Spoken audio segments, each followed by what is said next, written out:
भूमिपुत्र, अन्नदाता, किसान पिछले 10 महीने से इस कृषि प्रधान देश की राजधानी को घेर कर बैठे हैं। किसान नए कृषि कानूनों को लेकर सरकार से नाराजगी जता रहे हैं। ये नाराजगी बीजेपी को अगले साल यूपी और पंजाब में होने वाले विधानसभा चुनाव में भारी भी पड़ सकती है। ऐसे में पार्टी के भीतर से किसानों की कुछ मांगों को लेकर एक चिट्ठी आई है। क्या है इस चिट्ठी में और क्या है इसके निहितार्थ, सब बताएंगे विस्तार से। नमस्कार, मेरा नाम है निखिल और आप देख रहे हैं प्रश्न प्रदेश। सबसे पहले बात सुर्खियों की। पहली सुर्खी अयोध्या से है। बसपा और AIMIM के बाद अब आम आदमी पार्टी भी अगले साल होने वाले विधानसभा चुनाव के लिए अपने अभियान की शुरुआत अयोध्या से ही करेगी। आम आदमी पार्टी कल यानी 14 सितंबर को अयोध्या में तिरंगा यात्रा निकालकर अपने अभियान की शुरुआत करेगी। इससे पहले आम आदमी पार्टी नेता और दिल्ली में deputy CM Manish Sisodia press conference भी करेंगे। कार्यक्रम से एक दिन पहले अयोध्या पहुंचे मनीष सिसोदिया और राज्यसभा सांसद संजय सिंह ने रामलला के दर्शन किए और साधु संतों का आशीर्वाद भी लिया। दूसरी सुर्खी पूर्व केंद्रीय मंत्री और कांग्रेस नेता सलमान खुर्शीद के बयान ने बनाई। सलमान खुर्शीद ने कहा कि कांग्रेस पार्टी यूपी विधानसभा चुनाव प्रियंका गांधी के नेतृत्व में लड़ेगी और बाद में वही CM फेस का ऐलान कर सकती हैं। खुर्शीद ने कहा कि कांग्रेस पार्टी सभी 403 सीटों पर चुनाव लड़ेगी और किसी से गठबंधन भी नहीं करेगी। विधानसभा चुनाव की तैयारियों में जुटी प्रियंका गांधी पिछले 3 दिन से यूपी के दौरे पर थीं। 2 दिन लखनऊ में पार्टी नेताओं और कार्यकर्ताओं से मीटिंग के बाद कल 12 सितंबर को वो रायबरेली आई थीं। आज तक से बात करते हुए प्रियंका गांधी ने कहा कि वे लगातार कार्यकर्ताओं से मिल रही हैं और उनका पूरा फोकस चुनाव की तैयारियों पर ही है। तैयारियां हो रही हैं। अब मैंने अपने संगठन, अपने कार्यकर्ताओं से मीटिंग रखी है, तो कर रहे थे। प्रियंका अमेठी के टोडर गांव भी गई, जहां पिछले हफ्ते दीवार गिरने से 3 बच्चों की मौत हो गई थी। यहां उन्होंने पीड़ित परिवार से मुलाकात कर हर संभव मदद का आश्वासन दिया। तीसरी सुर्खी उत्तर प्रदेश के मुख्यमंत्री योगी आदित्यनाथ के एक रैली में दिए बयान से बनी है। चुनाव से पहले मुख्यमंत्री ने कुशीनगर में 120 करोड़ रुपए की लागत के विकास कार्यों का लोकार्पण किया। लोकार्पण के बाद जनसभा को संबोधित करते हुए योगी आदित्यनाथ ने सपा और कांग्रेस पर जमकर हल्ला बोला। योगी ने कहा कि अब्बा जान कहे जाने वाले सब गरीबों का राशन हजम कर जाते थे, तब कुशीनगर का राशन नेपाल और बांग्लादेश पहुंच जाता था। अब्बा जान कहने वाले राशन हजम कर जाते थे।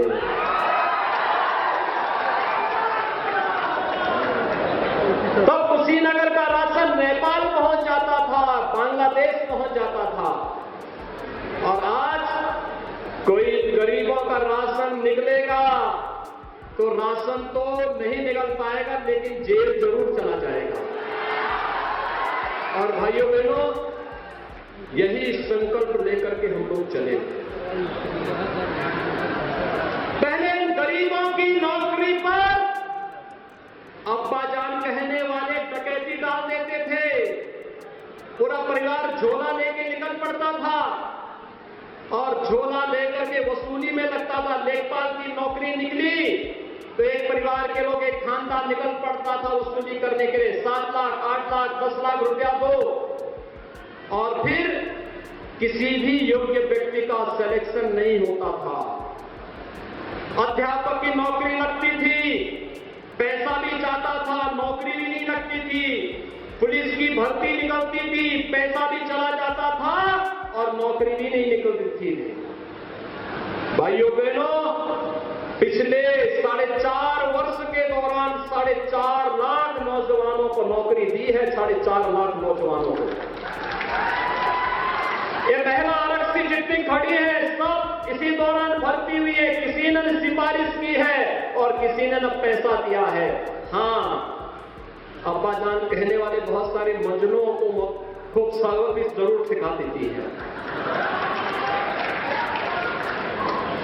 और इसीलिए मैं आप सबसे कहने के लिए आया हूं, जब बिना भेदभाव के सरकार कार्य करती है तो भाइयों बहनों, विकास सबका होता है। मुख्यमंत्री योगी आदित्यनाथ पहले भी कई बार इशारों में मुलायम सिंह यादव के लिए अब्बा जान शब्द का इस्तेमाल कर चुके हैं।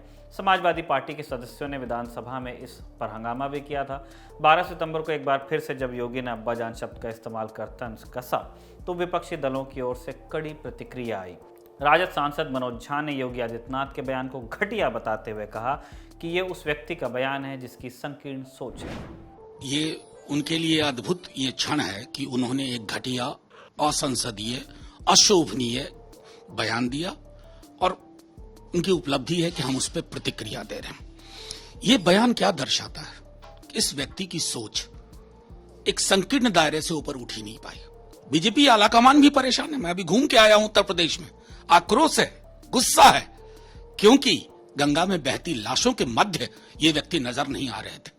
लेकिन आप वहां भूपेंद्र पटेल की तरह नहीं कर सकते हैं जो गुजरात में आप कर दिया, क्योंकि वो अपने आप को आपके विकल्प के तौर पर एक नए ऑपरेटिंग सिस्टम के रूप में ला रहे हैं। क्या शोभनीय टिप्पणियां हैं।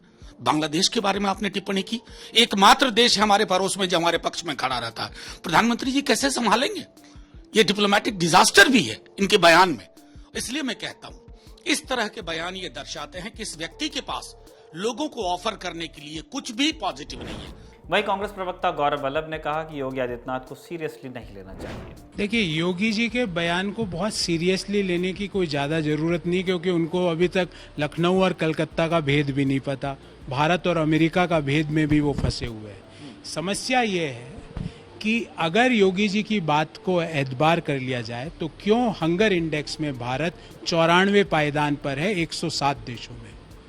अगर उनकी बात को सीरियसली मान लिया जाए तो क्यों 23 करोड़ लोग गरीबी रेखा के नीचे चले गए पिछले 1.5 साल में। अगर उनकी बात को सीरियसली माना जाए तो राइट टू फूड एक्ट जो कि यूपीए ने दिया था 2013 में, जो कांग्रेस ने दिया था 2013 में, उसके तहत जो पीडीएस सिस्टम है उसका आधार 2011 की जनगणना है, जबकि 2011 में देश की जनसंख्या 120 करोड़ थी जो आज 140 करोड़ के आसपास। तो 20 करोड़ लोग तो ऑलरेडी एक्सक्लूड हो चुके हैं और योगी जी यहाँ आके इसको एक सांप्रदायिक रंग देने की प्रयास कर रहे हैं। ये थी सुर्खियां। अब बढ़ते हैं बड़ी खबर की तरफ। 5 सितंबर 2021 को वो तारीख थी जिस दिन पिछले लगभग 1 साल से दिल्ली की सीमाओं पर बैठे किसानों का जत्था उत्तर प्रदेश पहुंच गया था। कृषि कानूनों को रद्द करने की मांग को लेकर प्रदर्शन कर रहे किसान संगठनों ने मुजफ्फरनगर में महापंचायत का आह्वान किया था। किसान संगठनों की ओर से दावा किया गया था कि 5 सितंबर को मुजफ्फरनगर में 5 लाख किसान इकट्ठा हुए थे। सोशल मीडिया पर महापंचायत के खूब फोटो वीडियो शेयर हुए। एक वीडियो पीलीभीत से बीजेपी सांसद वरुण गांधी ने भी शेयर किया। किसानों की भीड़ का ये वीडियो शेयर करते हुए वरुण गांधी ने कहा, आज मुजफ्फरनगर में लाखों किसान जुटे हैं, वो हमारे आपके ही खून हैं। हमें उनके साथ दोबारा सम्मानजनक तरीके से बात करनी चाहिए। उनके दर्द, उनके नज़रिए को समझने और ज़मीन तक पहुंचने के लिए उनके साथ काम करने की ज़रूरत है।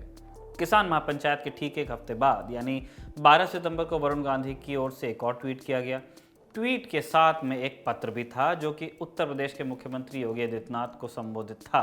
ये पत्र ट्वीट करते हुए वरुण ने लिखा, किसानों की बुनियादी समस्याओं को इंगित करता मेरा पत्र उत्तर प्रदेश के मुख्यमंत्री श्री योगी आदित्यनाथ जी के नाम। उम्मीद है कि भूमिपुत्रों की बात जरूर सुनी जाएगी। वरुण ने पत्र में लिखा है कि पिछले दिनों उनके संसदीय क्षेत्र के किसानों का प्रतिनिधिमंडल उनसे मिला था और अपनी समस्याओं से अवगत कराया था। वरुण ने अपने पत्र में जिन मांगों का जिक्र किया है वो इस प्रकार हैं।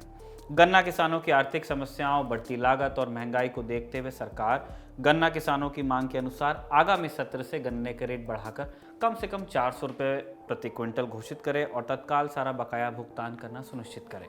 बटेदार किसानों को भी मिलों में गन्ना आपूर्ति की सुविधा मिल जाए। दूसरा बिंदु, सरकार की ओर से धान की सारी फसल को एमएसपी पर खरीदने की व्यवस्था हो। गेहूं और धान की सरकारी खरीद पर सरकार 200 रुपये प्रति क्विंटल का बोनस अलग से देने पर विचार करे। तीसरा बिंदु, किसानों की आर्थिक कठिनाइयों को देखते हुए बिजली के दाम में तत्काल कमी कर किसानों को राहत दी जाए। चौथा बिंदु, आवारा पशु फसलों को नुकसान पहुंचा रहे हैं, इस समस्या से निजात दिलाने के लिए सरकार गौशाला निर्माण व अन्य प्रभावकारी कदम उठाए। पांचवा बिंदु, किसान सम्मान निधि की राशि को 6,000 से बढ़ाकर 12,000 किया जाए। राज्य सरकार अपनी ओर से 6,000 देने पर भी विचार कर सकती है। मनरेगा के अंतर्गत, ये छठा बिंदु है, मनरेगा के अंतर्गत मजदूरों को कृषि कार्यों में भी लगाया जाए। इससे किसानों की लागत घटेगी और मनरेगा फंड का सदुपयोग होगा। सातवां बिंदु, कृषि कार्य में उपयोग होने वाले डीजल पर कम से कम 20 रुपये प्रति लीटर सब्सिडी किसानों को दी जाए। वरुण गांधी ने अपनी चिट्ठी में जिन मांगों का जिक्र किया है, कमोबेश वो मांगे पिछले काफ़ी समय से किसानों की ओर से की जा रही हैं, चाहे वो गन्ने के दाम बढ़ाने की मांग रही हो या फिर बिजली बिल में रियायत या फिर डीजल में सब्सिडी की मांग। लेकिन ऐसा अचानक क्या हुआ कि बीजेपी सांसद को मुख्यमंत्री के नाम चिट्ठी लिखनी पड़ी? क्या ये किसान महापंचायत में उमड़ी भीड़ का डर है या फिर किसान आंदोलन से डैमेज कंट्रोल की कोशिश? इन सवालों का जवाब जानने के लिए जब हमने बीजेपी प्रवक्ताओं से संपर्क किया तो कोई जवाब नहीं मिला। हमने वरुण गांधी से संपर्क करने की भी कोशिश की, लेकिन बात नहीं हो सकी। बीते 25 अगस्त को मुख्यमंत्री योगी आदित्यनाथ ने किसानों के साथ बैठक की थी। इस बैठक में भी कमोबेश वही मुद्दे उठे थे जो वरुण गांधी ने अपनी चिट्ठी में लिखे हैं, जैसे पिछले 3 साल में गन्ना मूल्य में बढ़ोतरी न होना, डीजल और बिजली के दाम में रियायत की मांग। तब मुख्यमंत्री योगी आदित्यनाथ ने जल्द ही गन्ने के दाम बढ़ाने की बात कही थी। इस मीटिंग को करीब 20 दिन बीत चुके हैं। किसानों को अब भी सरकार के निर्णय का इंतजार है। आज के प्रश्न प्रदेश का सवाल ये है कि आखिर क्यों सरकार को किसानों की याद तभी आती है जब चुनाव में वोटों की फसल काटनी होती है। आवारा पशु जो फसल बर्बाद कर रहे हैं उनका जिम्मेदार कौन है? आखिर कब ऐसा समय आएगा जब गन्ना किसानों का भुगतान समय पर किया जा सकेगा? इन प्रश्नों के बारे में आपकी जो भी राय हो आप हमें कमेंट बॉक्स में बता सकते हैं। साथ ही अगर आपके भी कुछ प्रश्न हो जो आप चाहते हो कि प्रश्न प्रदेश में पूछे जाएं तो आप हमें बता सकते हैं। प्रश्न प्रदेश में आज इतना ही, लेकिन चलने से पहले आपके लिए एक ज़रूरी सूचना। जैसा कि आप जानते हैं हमारी एक टीम यूपी की यात्रा पर है। सौरभ द्विवेदी हर जिले में जाकर पूछ रहे हैं क्या हाल है यूपी। इस यात्रा के दौरान हमारी टीम जब बुलंदशहर के एक सरकारी स्कूल पहुंची तो वहाँ जो नज़ारा देखने को मिला वो आपको भी देखना चाहिए। क्या आपके जो शिक्षा व्यवस्था को लेकर तमाम बातें कही जाती हैं, आपके हिसाब से क्या अच्छा बुरा है शिक्षा व्यवस्था में, उत्तर प्रदेश की माध्यमिक शिक्षा में? माध्यमिक शिक्षा में बहुत कुछ अच्छा है, बुरा तो कुछ है नहीं। बुरा कुछ नहीं है? बुरा नहीं है, बशर्ते कि गार्जियन का जो अपना रुझान है वो कम हो गया है।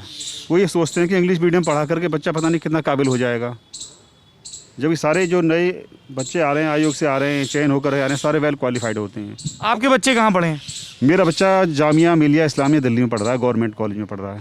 और पहले 12वीं तक कहाँ पढ़ा था? यहीं जेपी में? जेपी में नहीं पढ़ पाया, वो इंग्लिश मीडियम में पढ़ा? इंग्लिश में पढ़ा। ले जो, तो फिर तो आपकी बात आप ही ने काट दी। नहीं, मैं भी उसमें आता हूँ, मैं भी तो गार्जियन ही हूँ। मैं भी एक तरह से गार्जियन हूँ, फिर उसके बाद कुछ कर्मचारी हूँ, उसके बाद आगे बढ़ते हैं। तो पवन जी जैसे, पवन नाम है ना आपका, पवन जी जैसे गार्जियन जेपी जनता इंटर कॉलेज में अपने बच्चों को क्यों नहीं पढ़ाते हैं? अगर यहाँ की पढ़ाई अच्छी है तो नहीं पढ़ाना चाहिए। फिर आपने क्यों नहीं पढ़ाया? मुझे मौका नहीं मिल पाया। प्रिंसिपल साहब, आपने इनके बच्चों को दाखिला नहीं दिया? हमको तो लगा कि स्टाफ का कोटा रहता होगा। उस समय प्रिंसिपल साहब थे नहीं। अच्छा, अरे तो पुराने ने अभी रोक थोड़ी दिया होगा कि पवन जी के बच्चे नहीं पढ़ेंगे। बच्चे का रुझान था कि हम इंग्लिश मीडियम में पढ़ें, ये थी बात। फिर कैसे बदलेगा? बदलेगा कैसे? गार्जियन की सोच बदलेगी तभी बदलेगा। पवन जी की सोच बदलने के लिए क्या करना चाहिए? पवन जी सुझाव दें। हमारे जो माध्यमिक कॉलेज हैं उनको थोड़ा इंग्लिश मीडियम पर वो ध्यान देना चाहिए। जो इंग्लिश से बच्चों की बहुत कमज़ोर हो जाती है। जब कंपटीशन देने जाते हैं तो उनके सामने थोड़ी समस्या इंग्लिश पे आती है। बाकी सब में होशियार होते हैं, मैथ अच्छा होता है, फिजिक्स अच्छी होती है, सब चीज़ अच्छी होती है। अगर आप ये रिपोर्ट पूरी देखना चाहते हैं या इस यात्रा से जुड़े रहने में दिलचस्पी रखते हैं तो YouTube पर हमारे नए चैनल ललन टॉप यूपी को सब्सक्राइब ज़रूर कीजिए। यात्रा का अगला पड़ाव 14 सितंबर को हाथरस में होगा। अगर आप हमारी टीम से मिलना चाहते हैं तो इसके लिए अपना नाम, पता और नंबर lt.chunav@gmail.com पर मेल कीजिए। आज के लिए बस इतना ही। कल आपसे फिर मुलाकात होगी, तब तक के लिए नमस्ते।